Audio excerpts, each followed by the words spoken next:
Very good morning to all. बेटा part C start करते हैं वापस से। अपन एक लास्ट क्लास में चैप्टर स्टार्ट किया था डॉर्मेंट कंपनी का, तो मैंने आपको उसका पूरा टॉपिक समझाया था, बट बीच में एक छोटा सा पेज शायद स्किप रह गया था। जब अपन प्रोसीजर पढ़ रहे थे ना, तो प्रोसीजर के बाद बीच का एक पेज स्किप हो गया था, अपन सीधे नेक्स्ट पेज पे आ गए थे। तो मैं वापस से आपको बातें याद दिला देता हूं जो अपन ने लास्ट क्लास में पढ़ी थी। ध्यान से एक बार सामने देख ले। अपन ने पढ़ा था सबसे पहले डॉर्मेंट कंपनी।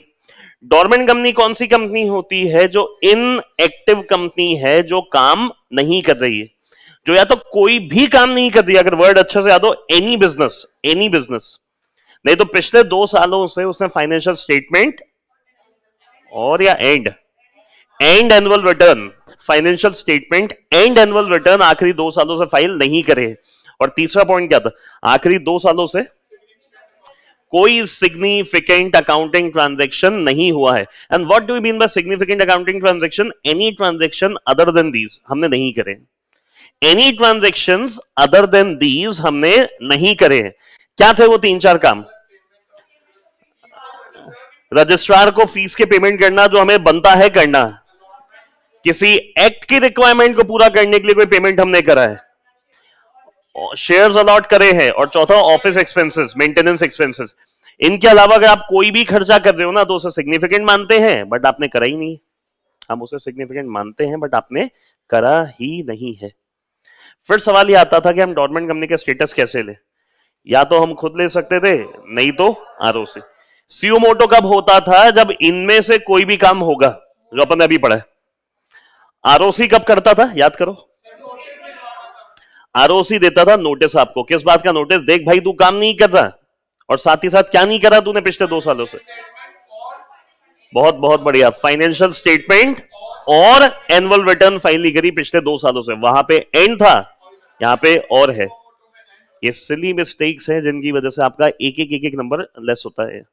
मैं नहीं मानता जिन्होंने कभी एग्जाम दिया होगा ना, इतना ध्यान से वहां लिखा होगा इसको।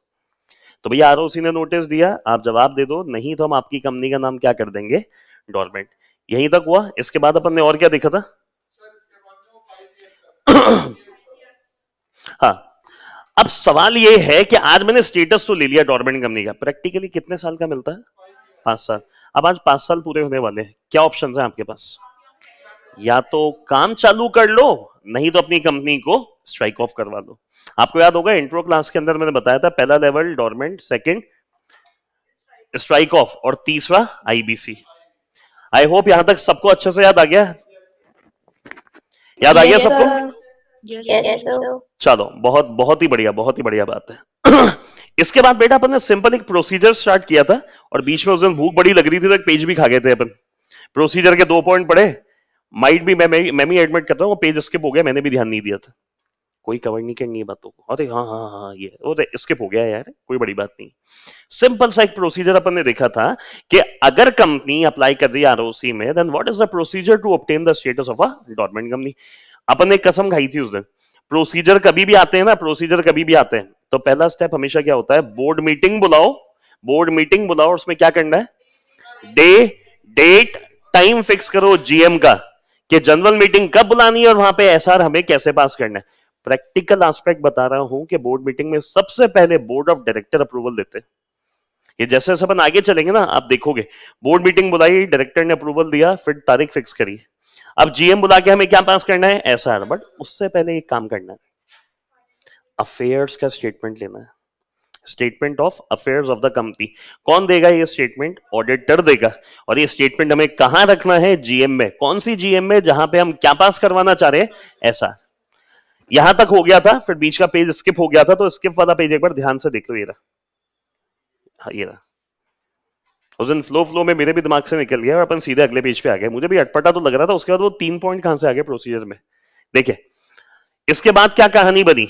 The company shall hold GM at the appointed time, date and place and call the said meeting. The notice shall propose the resolution as a special resolution. मतलब फिर जो दिन तारीख प्लेस हमने डिसाइड करी थी, उस दिन तारीख प्लेस में हमें क्या बनानी है? जीएम, और उसमें क्या पास करवाना है? रेजोल्यूशन। कौन सा रेजोल्यूशन? ऐसा। क्लियर है कहानी? The company shall pass a special resolution for obtaining the status of a dormant company and authorize the director. ध्यान से पढ़ो। And authorize the director या directors, इसको कैसे रीड किया जाता है? डायरेक्टर या डायरेक्टर्स। अगर शेयर होल्डर चाहे तो किसी एक डायरेक्टर को ऑथराइज कर दे, वरना कि एक से ज्यादा को कर सकते हैं, कोई दिक्कत की बात नहीं। किस चीज के लिए? To make an application to ROC. किस बात का? एक मिनट। To make an application to ROC after issuing a notice to all the shareholder of the company for this purpose and obtaining consent of at least 3/4 shareholder in value. क्या मतलब हुआ इसका? Share holders का है या amount का? ध्यान से पढ़ो, ध्यान से। तो अभी तो कुछ और था 1 मिनट पहले। तो तुम बदलते मौसम की वजह से क्यों चेंज होते हो हमेशा? हैंड टू हैंड बताओ ना क्या है। नहीं, तू गलत बता रहा था, फिर मैंने एक्सप्रेशन बदला तो तू सही की साइड भटका, और उसके टाइम भी तू गलत समझा रहा था। इसका मतलब क्या है? मान लेते हैं कंपनी में शेयर होल्डर्स हैं 1000, और इन शेयर होल्डर्स के पास मान लो 100 करोड़ के शेयर्स है। तो जो कंसेंट हमें लेनी है ना, ये कंसेंट हमें लेनी है, किसकी लेनी है? इसका 3/4 करना है। मतलब इतने शेयर होल्डर अपनी कंसेंट दे दे। कितने शेयर होल्डर? जिनके पास 7.5 करोड़ के शेयर्स हैं। नहीं समझ में आई बात? अब ये चाहे कोई एक शेयर होल्डर भी हो सकता है, 2 भी हो सकते हैं, 100 भी हो सकते हैं। मतलब share holder can be 1, even 1 can have 7.5 CR shares of value. समझ में आ गई कहानी? गलती मत करना। 1000 अपन शेयर होल्डर का नहीं कर रहे हैं, 1000 अपन उन शेयर होल्डर्स का कर रहे हैं जिनके पास वैल्यू के हिसाब से 3/4 है। देखो हाईलाइट भी कर लो उसको अलग से। ये एग्जांपल कॉपी कर लो। ये मिस्टेक कर दोगे एग्जाम में आप, ये मिस्टेक कर दोगे एग्जाम में आप। प्लीज जल्दी से कॉपी कर लें उसको फटाक से एक बार।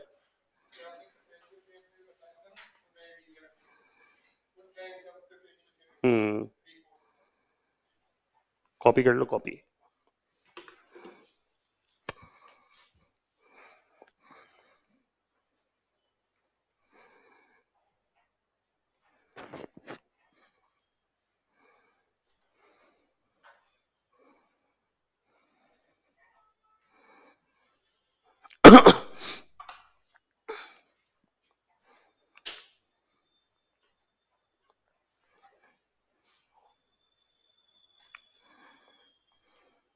और बेटा इन केस अगर किसी को पुराना मॉड्यूल मिला हो ना, या तो मॉड्यूल से पढ़ लो, और जो चेंजेस आ रहे हैं वो चेंजेस में इस पे हाथों कर लेना आप। मान लो आपके मॉड्यूल में कोई लिमिट लिखी होगी 300 दिन, 330 दिन, यहां कुछ और लिखा होगा जो मैं सामने दिखाऊंगा, तो अकॉर्डिंगली उसमें अपडेट कर लेना आप लोग। अगर मॉड्यूल आ चुके हैं तो, अगर आ चुके हैं तो। और मान लेते हैं जैसे किसी के पास मॉड्यूल है ही नहीं जो खुद खरीदेगा मॉड्यूल, तो केवल इसमें पार्ट सी का ही प्रिंट आउट निकालना है, पूरे मॉड्यूल का प्रिंट नहीं निकालना। आई बात समझ में? पूरे मॉड्यूल का नहीं निकालना है प्रिंट, केवल इस पार्ट सी का निकालना है। क्लियर है? चले आगे ध्यान से देखें। After passing the SR the company shall file कौन सा फॉर्म? MGT 14। सो MGT मतलब जनरली बताओ, MGT का फुल फॉर्म क्या होता है? अपन कभी कभी कहते थे MGT क्या होता है? MGT मैनेजमेंट, सीधी सीधी बात। MGT का full form, through out the company law you will see कि जब जब एसआर पास होता है ना, अच्छा डिस्क्लेमर में ये नहीं कह रहा केवल एसआर के ही केस में होगा, आपको ऐसे केसेस भी मैं आगे पढ़ाऊंगा जहां ओआर भी होगा ना, तो भी MGT 14 है, फाइनल में है ऐसे केसेस। तो भैया जहां ये एसआर पास होता है जनरली हम मानते हैं, तो एक कॉमन फॉर्म हमें फाइल करना होता है, कौन सा? MGT 14 सबसे कॉमन फॉर्म है, सबसे कॉमन। याद क्यों हो जाएगा? कॉमन है। एसआर है तो उसके पीछे पीछे कौन आ जाता है? MGT 14। MGT means management. Sir इस फॉर्म का शॉर्ट फॉर्म MGT है, पीछे आप पढ़ा रहे हो MSc है, ऐसा भेदभाव क्यों? बेटा वो जो फॉर्म्स हैं वो specifically related to dormant company है। ये जो एसआर वाला पॉइंट है ये related to the chapter management and administration, जिसे हम अपने शब्दों में, आसान शब्दों में जनरल मीटिंग्स कहते हैं। पार्ट बी में आएगा। तो पार्ट बी में जब जनरल मीटिंग पढ़ोगे ना, वहां पे ऑर्डिनरी स्पेशल रेजोल्यूशन का टॉपिक आता है, वहां से ये फॉर्म जनरेट होता है। बेयर एक्ट जो होता है ना, मेन कंपनीज एक्ट, वहां पे जनरल मीटिंग को उन्होंने क्या नाम दे रखा है? Management and administration. तो इसलिए उन्होंने फॉर्म की शॉर्ट फॉर्म क्या कर दी? MGT। इवन ये भी एक छोटी सी बात है जो मैं मानता हूं आपको पता होनी चाहिए कि यहां फॉर्म का शॉर्ट फॉर्म एमजीटी क्यों है, ऊपर एमएससी क्यों चल रहा है, ये कॉमन फॉर्म है क्योंकि। आगे देखिए After the filing of MGT 14, the company shall file Form MSC 1 with the ROC with the copy of SR and the copy of Statement of Affairs and the declaration by the director and other necessary document. सारे कागजातों का लेखा जोखा बनाओ और उठा के कहां फाइल कर दो, ROC. On being satisfied with the merits of the application, the ROC shall issue a certificate in form MSC 2 for confirming the application and allowing the status of a dormant company to the applicant. Procedure याद हो गया क्या? याद हो गया क्या? देखो पहला एक बार वापस से दिखाता हूं, एक एक बात को मेरे साथ साथ याद कर लो आप। तो पहला क्या था? Board meeting. क्यों? Day, date, time, venue fix करना है। क्यों? क्योंकि उसमें हमें क्या पास करना है, ऐसा। फिर क्या ऑब्टेन करना है? Statement of affair. देगा कौन? ऑडिटर। इसके बाद तीसरा क्या था? द कंपनी फिर जीएम बुलानी है और उसमें क्या पास करवाना है, ऐसा। अब यहां पे ऐसा है 3/4 है, 3/4, बट वो 3/4 का मतलब इन्होंने क्या बता दिया है, इन वैल्यू वाला। शेयर्स का 3/4 है। अब ये लेने के बाद कौन सा फॉर्म फाइल करना है, एमजीटी 14। फिर क्या करना है, एमजीटी 14 के बाद कंपनी के अंदर का काम सारा कंप्लीट हो गया। अब जाओ आरओसी डिपार्टमेंट में, कौन से फॉर्म, एमएससी 1, उसके साथ सारे अटैचमेंट लगा दो और कहां फाइल कर दो, आरओसी में। आरओसी अगर संतुष्ट हुआ कि एप्लीकेशन सही है तो आपका स्टेटस क्या कर देगी, डॉक्यूमेंट। अब सर ऐसे हमें बातें याद ही नहीं होती, याद करने का तरीका क्या है? जल्दी से सामने फोकस करें, याद करने का तरीका क्या रहेगा? सिंपल सा प्रोसीजर है एकदम। पहला स्टेप क्या था, जल्दी जल्दी बताओ। बोर्ड मीटिंग कॉल करनी है, मतलब कॉल बोर्ड मीटिंग। क्यों? To fix day, date, time, venue of GM. Please एक बार सामने फोकस कर लो। याद होगी ना कहानी, तो आराम से 1 मिनट में लिखो ना लिखो कोई फर्क नहीं पड़ेगा। हमने क्या कॉल करी, हमने क्या कॉल करी, बोर्ड मीटिंग। क्यों कॉल करी? कि भैया हमें क्या फिक्स करना था, day, date, time and venue of GM. अब सवाल क्या बना, जीएम क्यों? क्योंकि जीएम में हमें क्या पास करना है, टू पास ऐसा। पहला स्टेप समझ में आ गया जी सर। सेकंड स्टेप क्या था, क्या लेना है, ऑब्टेन। पता, अपने आप से सवाल करो क्या लेना है, क्या ऑब्टेन करना है, statement of affairs of company. Sir कौन देगा, कौन देगा, किससे लेना है, फ्रॉम ऑडिटर। ऑडिटर। क्लियर है कहानी? तो इसमें मेन बात क्या हो गई, क्या लेना है, क्या बुलाना है। ऊपर ऊपर का कीवर्ड आपको याद आना चाहिए, अंदर का अपने आप बना दोगे। अब तीसरा स्टेप क्या था,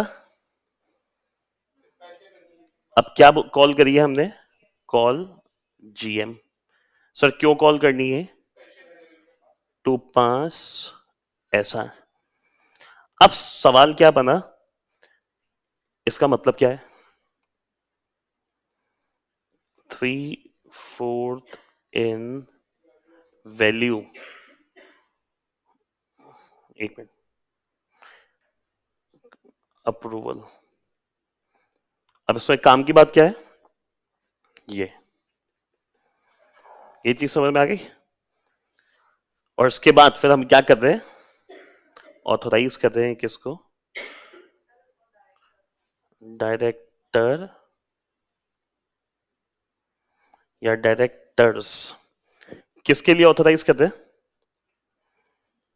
to file application to ROC. अब इस पर याद करने वाली बात, ऑथोराइज करा है, क्यों, टू फाइल कहां पे, आरओसी में। इसके बाद वाला पॉइंट, इसमें 1-2 पॉइंट एक साथ आ गए। इसके बाद अब एमजीटी 14 और इसके साथ क्या क्या और लगाना है, एमजीटी 14 हमने फाइल कर लिया, एमजीटी 14 हमने फाइल विद आरओसी। अब क्या करना है, एक फॉर्म लाओ MSC 1, ये कहां फाइल होगा, वापस से आरओसी। अब सर डॉक्यूमेंट के नाम याद नहीं आते तो सिंपल कैसे याद कर लो, along with required documents। और simple last step ROC if satisfied. अगर ROC सेटिस्फाइड हो गया तो क्या होगा? Give status of dormant company in form MSC2। Form MSC2 ROC अगर क्या हुआ सेटिस्फाइड, MGT 14 MSC1 GM। याद हुई ये चीज? अगर ये एग्जाम में 4 मार्क्स में आ जाए, मैं कहूंगा फोकट के 4 नंबर ये देख लो वापस से। लो जल्दी जल्दी कर लो कॉपी। अरे कुछ नहीं करना है इस चैप्टर के अंदर, कुछ नहीं करना है इस चैप्टर में, कहीं दिक्कत नहीं आनी।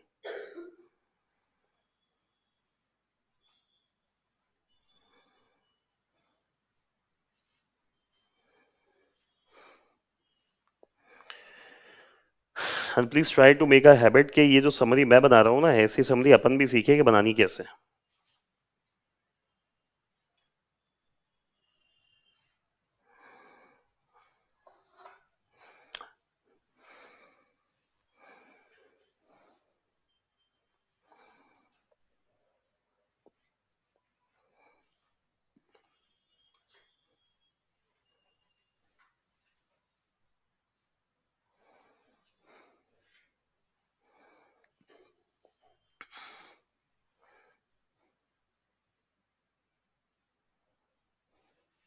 हो गया? जल्दी जल्दी लिखो दोनों हाथों से एकदम।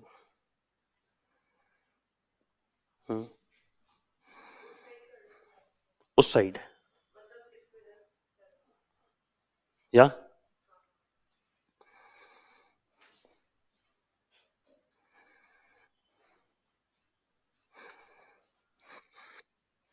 ये कंप्लीट करके नया स्टार्ट करना है, क्योंकि स्ट्राइकिंग ऑफ।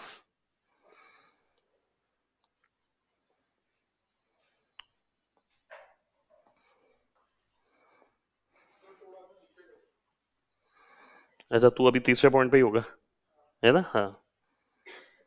तेरे को सर्दी ज्यादा लग रही है, हाथ नहीं चल रहे तेरे? अच्छा ले लो।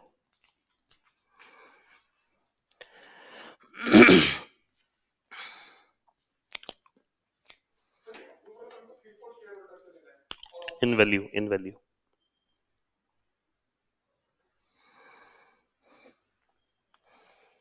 हल्की फुल्की खांसी हो ना तो पीजी में जाओ, उनको बोलना काली मिर्च होती है ना, वो गले में रख लो 3-4।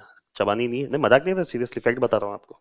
जैसे हमारे भी कभी कभी होता है ना, 3-4 काली मिर्च गले में रख लो, चबानी नहीं है, थोड़ी देर बाद स्प्रेड कर दो उसको, आपको खुद को रिलैक्स हो जाएगा फील। अभी पार्ट टाइम वो ना मोहल्ला क्लिनिक, वो भी चलाता हूँ मैं।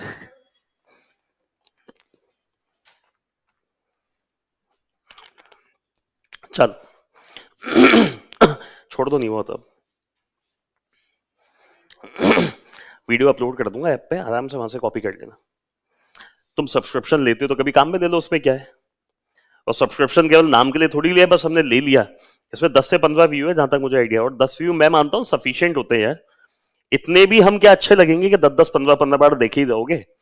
लाइव सुन लिया, उसके बाद वीडियो जब आपने चाहा देख लिया, 10 बार कम नहीं होता एग्जाम से पहले, 10 व्यूज कम से कम, ठीक है ना?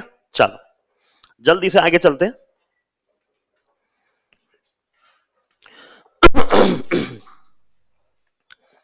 एक फर्जी सी कहानी, सिंपल सा टॉपिक पूछा हुआ है लेकिन एग्जामिनर ने। एक सवाल पूछता हूं आपसे पहले। एक सिंपल टॉपिक एग्जामिनर ने आपसे पूछा, what are the prerequisite for obtaining status of a dormant company. Prerequisite मतलब ये चीजें देख लेना कहीं ऐसा तो नहीं है, अगर ऐसा है तो हम स्टेटस नहीं देंगे।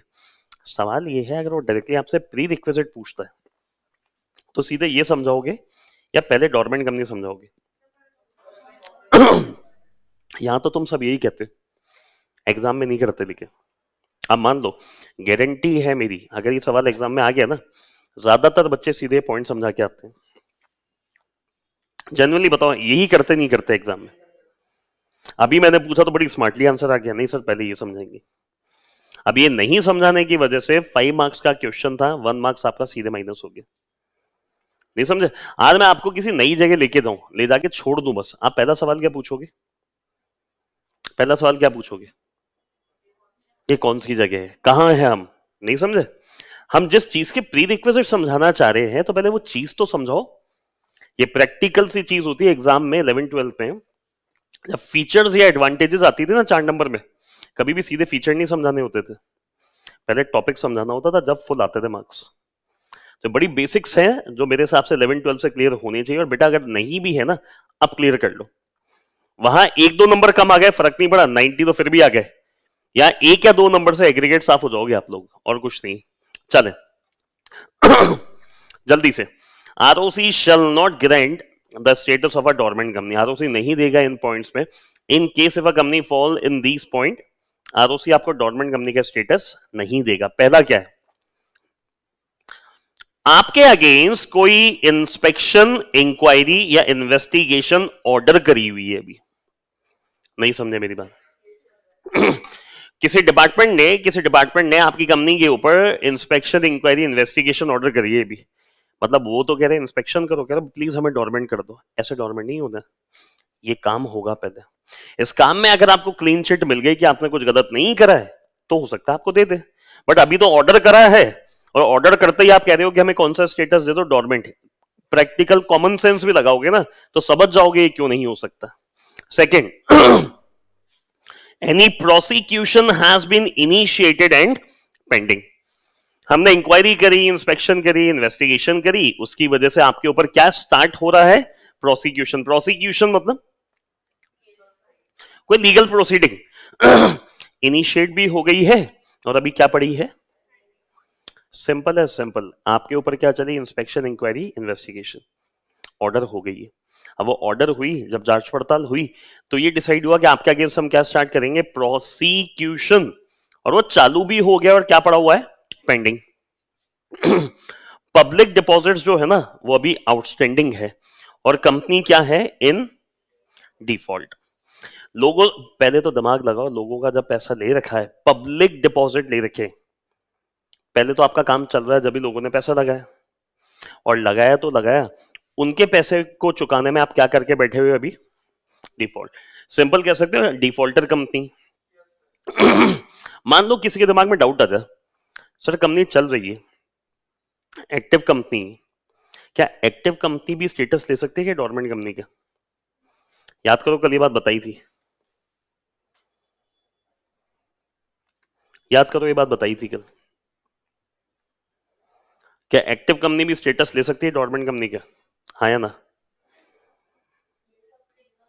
याद करो, कल 2 बात पड़ी थी, या तो रजिस्ट्रेशन के टाइम, नहीं तो इवन आफ्टर रजिस्ट्रेशन भी आप अप्लाई कर सकते हो। आपकी बिजनेस कंडीशन अभी सही नहीं चल रही, आपने बोला आप आओगे देखो थोड़े टाइम बाद मुझे डोरमेंट करने, इससे अच्छा मैं खुद ही बोल रहा हूं मुझे क्या कर दो? डोरमेंट। क्लियर है कहानी? बेटा इसमें जूम में क्या थोड़ा सा कुछ इशू हो रहा है आज, है ना? तो अभी 10 मिनट के बाद एक बार मीटिंग एंड हो जाएगी, और 40 मिनट वाले सिस्टम पे हो गया ये, जबकि अपने ये परचेज वर्जन है सारे। तो एक बार 10 मिनट के बाद एक बार वापस से मैं मीटिंग को रीस्टार्ट करूंगा, ठीक है ना? Okay sir. चलो नेक्स्ट पॉइंट क्या है? There is any outstanding loan, चाहे सिक्योर्ड हो या unsecured, in case the company has any outstanding unsecured loan, the company must apply for the status of a dormant company, the company must apply for the status of a dormant company after obtaining the concurrence या approval of the lender. क्या मतलब हुआ? Company के ऊपर कोई outstanding loan है, अब चाहे वो सिक्योर्ड है या अनसिक्योर्ड है, पहली चीज यहां देखें, कंपनी के ऊपर क्या है? कोई आउटस्टैंडिंग लोन। अब वो लोन चाहे सिक्योर्ड हो,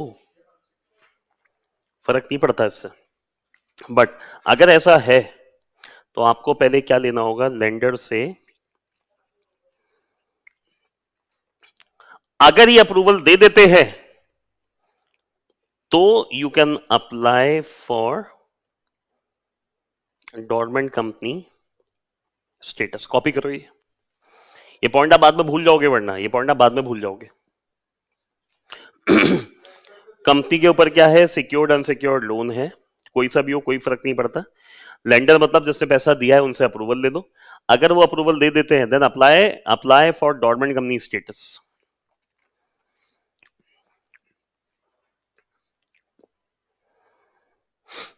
सर अगर अप्रूवल नहीं दिया तो नहीं करेंगे, सीधी सीधी बात, नहीं दिया तो नहीं करेंगे।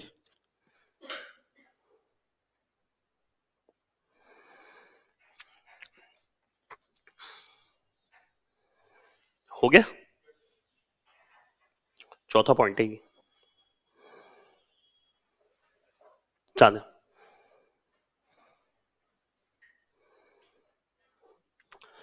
ये पढ़ लो अपने आप, कुछ भी नहीं है, पढ़ लो। नेक्स्ट वाला वही तो लिखा है। अब इसको अननेसेसरी अलग करके क्यों बता रखा है मुझे नहीं पता। जब ऊपर वाले पॉइंट में बेटा अपन ये चीज शामिल कर चुके हैं, लोन चाहे सिक्योर्ड हो या, तो उसी पॉइंट को जबरदस्ती ब्रेक करके नीचे वापस से डाला हुआ है। अब आप एग्जाम में नहीं लिखो कोई फर्क नहीं है इसके अंदर, ये है ये है ये है ये है ये और ये वाला पॉइंट किसी काम का नहीं है। समझ में आ गया काम का क्यों नहीं, सेम ही है। आगे देखिए, there is no dispute in the management and ownership of the company. मतलब कोई लड़ाई झगड़े नहीं चल रहे हैं कंपनी के अंदर। पता चले कंपनी की मैनेजमेंट ओनरशिप से रिलेटेड कोई लड़ाई झगड़े चल रहे, मतलब डिस्प्यूट अगर कंपनी की मैनेजमेंट ओनरशिप में चल रहा है ना, then the company is not allowed to apply to ROC. Dispute खत्म करो ना पहले क्या है। फिर a certificate in this regard is to be taken from the management, और ये भी कहां फाइल होगा, एमएससी 1 में आरओसी के पास।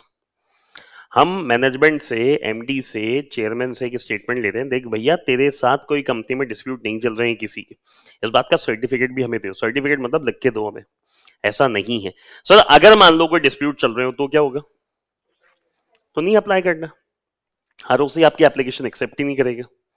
कभी कभी आपने सुना जैसे अपनी इंडियन टीम में लोग कहते हैं इसकी इससे बननी थी, जो क्रिकेट देखते हैं उनको आइडिया होगा थोड़ा, लोग कहते हैं रोहित शर्मा और विराट कोहली की बनती नहीं है। क्या टीम में दरार है, क्या टीम में दो गुट बन गए हैं, फिर वो प्रेस में सामने आता है, प्रेस कॉन्फ्रेंस में, ऐसा कहीं कुछ नहीं। सेम कहानी, अगर मैनेजमेंट ओनरशिप में कोई डिस्प्यूट चल रहा है तो भैया पहले क्लियर कर दो, नहीं भी चल रहा तो हमें सर्टिफिकेट फॉर्म में दे दो कि ऐसा कुछ नहीं। पता चले आज तो स्टेटस लिया और कल कोई झगड़ा सामने आ गया, ये काम नहीं करना। And last, second last, there is default in the payment of workman due. Workman due मतलब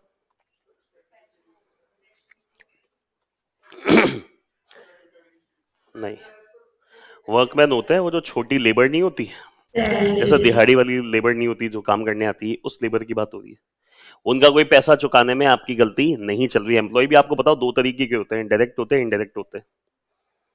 ट्रेडिंग पिंडल बना है कभी, डायरेक्ट वेजेस और इनडायरेक्ट वेजेस, ये वाली कौन सी है? हाँ हाँ, अच्छा,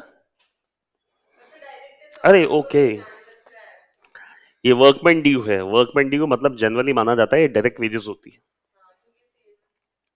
सेल से पहले वाला खर्चा होता है। आपको पढ़ाऊंगा आईबीसी में, आईबीसी में भी है ये। और लास्ट, कंपनी क्या है, लिस्टेड कंपनीज को अलाउड नहीं है कि आप इस प्रक्रिया का हिस्सा बनो, लिस्टेड कंपनी को अलाउड नहीं है। समझ में आ रही है कहानी? अगर आपकी कंपनी लिस्टेड है, क्यों अलाउड नहीं, इसका रीजन क्या है? आपके लिए और कौन बना हुआ है? समझ में आ रही है कहानी? तो यहां की सुनोगे, वहां की सुनोगे, वहां की सुनो फिर आप। तो पॉइंट्स क्या बने, जल्दी से एक बार वापस से इनको गो थ्रू कर लो। कुछ नहीं पढ़ना घर पे अपन को, बहुत बढ़िया मौसम चल रहा है, मजे करो आराम से, जाके यहां पढ़ लो जितना करना है। पहला, कोई इंस्पेक्शन, इंक्वायरी, इन्वेस्टिगेशन हमारे पर हो सकता है, ऑर्डर हुई है। अगर ऑर्डर हुई है तो उसकी वजह से मेरे अगेंस्ट कोई प्रोसिक्यूशन अगर स्टार्ट हुआ है और पेंडिंग पड़ा है तो नहीं जाना। कोई public standing outstanding, public deposit outstanding है और उसमें मैंने क्या करा हुआ है, डिफॉल्ट। कोई आउटस्टैंडिंग लोन है, चाहे सिक्योर्ड है या अनसिक्योर्ड है। अगर लोन है ना तो एक बार उनसे क्या ले लो, एक एनओसी ले लो, एक एनओसी ले लो। किस बात की एनओसी है, किस बात का अप्रूवल कि भैया हम जा रहे हैं। सवाल पूछूं एक, जल्दी से मुझे जवाब देना है इसका।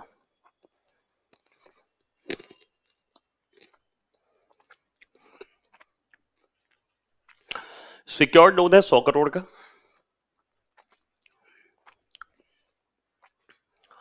अनसिक्योर्ड लोन है 20 करोड़ का। कंपनी वही हमारी XYZ लिमिटेड। ये अप्लाई कर रही है किस चीज के लिए? For dormant status. अब परेशानी क्या आई?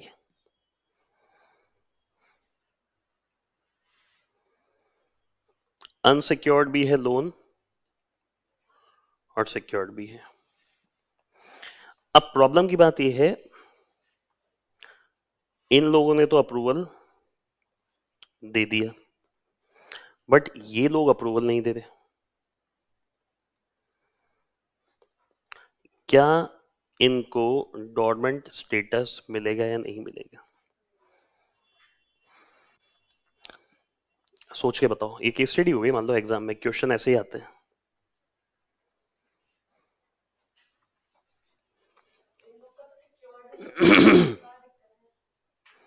हाँ,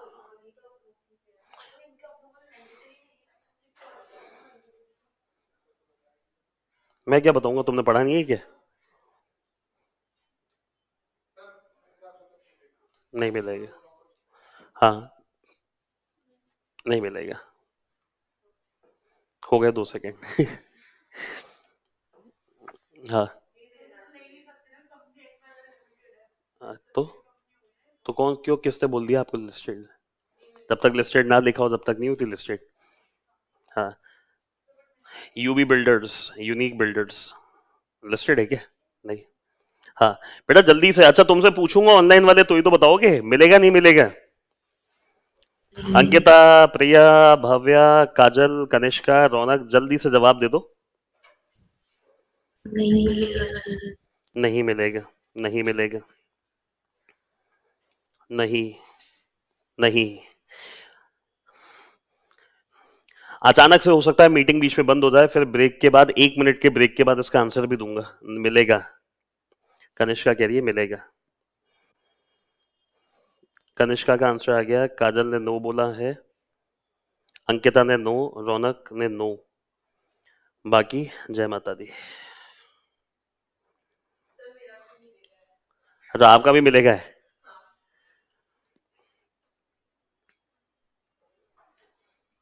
अप्रूवल मिलेगा नहीं मिलेगा? इसका आंसर 1 मिनट के अंदर मीटिंग रीस्टार्ट करके बता रहा हूँ जस्ट, ठीक है ना? वापस से कनेक्ट कर लो एक बार।